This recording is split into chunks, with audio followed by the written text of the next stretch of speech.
Now let's put this jigsaw puzzle together. We've got the 3 tiers and we need to stack them on top of each other. And to do that, I did mention right at the beginning that you need to put dowels between each layer. So, for example, if you've got a cake and it's all a 7-inch round cake that you wanted quite high, that would be called a double barrel or a triple barrel, depending how high you were doing it.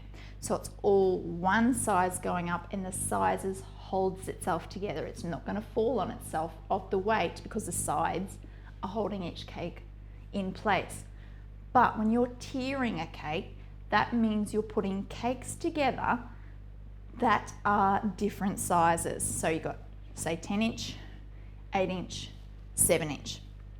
So the cake is smaller than the outside, so it's going to put pressure on the center and it's going to want to collapse in the center or sink a bit in the center. So you need something to hold it up to the level that you want it to. So you want it to be at that flat level.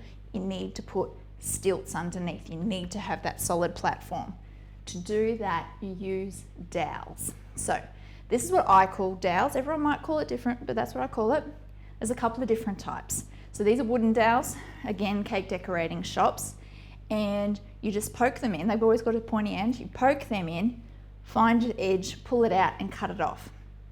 The thing with the wooden dowels is, though, they are going out of fashion just because everything goes to plastic nowadays, I suppose. So the woodens are going out of fashion. You won't find them for much longer. Instead, there's plastic doweling rods. So I've started using this packet, but these are called doweling rods, 12-pack. So that's that one. And that pack is $12 for, I think, 12 pieces of plastic. So it's quite expensive, but you have to have it. So that's it. So for these, you peel them out. And again, it's the same thing. They're quite easy to cut off. I'm going to show you how to do that. But again, it's pushing them in, finding the place that it sits at, or doing a mark, like a pen mark on it, pulling it out, cutting it off, pushing it back in. That's how you do it. But because I have almost run out of these ones, I've also found these other big ones, which I wanted to show you. So this would be for big cakes that you want these bigger, more solid rods. Not that they're more solid, I suppose. They're just a bigger width, I suppose, or diameter. So these are Wilton brand plastic dowel rods, $6.95 for 4 of them. This is from my local cake decorating shop, or you can get them online. So for these, I suppose you'd use less of these than the thinner plastic rods. And I'm going to use them now to show you. So because of the size of them,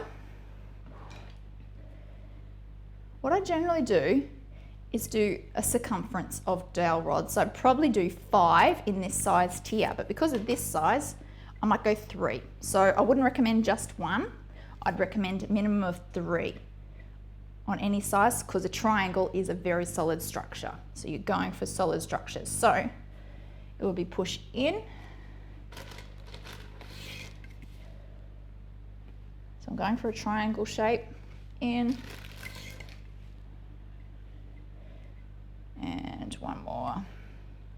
Yeah, that should be right there. Okay, so then to get your level, you, like I said, put your thumb there. That's how I do it. Put my thumbnail there. You can see cakes in there. That's absolutely fine. And I'll just see if this knife will cut it. I haven't done it with this knife before. No, I need a serrated edge one. Now for the level, yeah, serrated's a bit better. And you're just going to have to be patient, in all honesty, just backwards and forwards. Now for the level, each caker is different. So some will say just above the fondant line, some will say flush with the fondant line, some will say just under. Pinch of salt either way, in all honesty. I go probably just flush. That's my aim. And it went just under. I'm cool fat.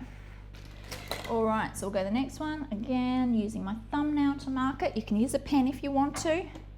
So holding my thumbnail there and then start cutting away at it.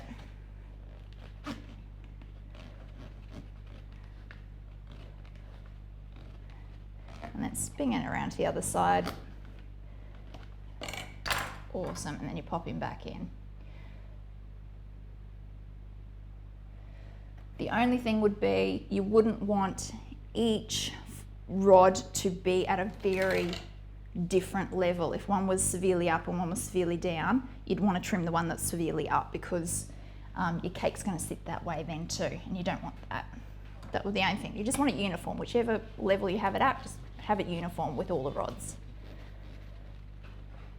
So to cut these other plastic rods as well, it's exactly the same. Serrated edge knife, cut it all halfway through, flip it over, cut the other side, and it'll just snap. It snaps very easily. The wooden ones are a little bit harder. You're going to want to find your means tools to cut that one up. All right, push that down, and good, it's just under the fondant line as well. That one's just a millimetre higher, but I think that'll be okay. All right, so that's how you use dowels. Very, very easy.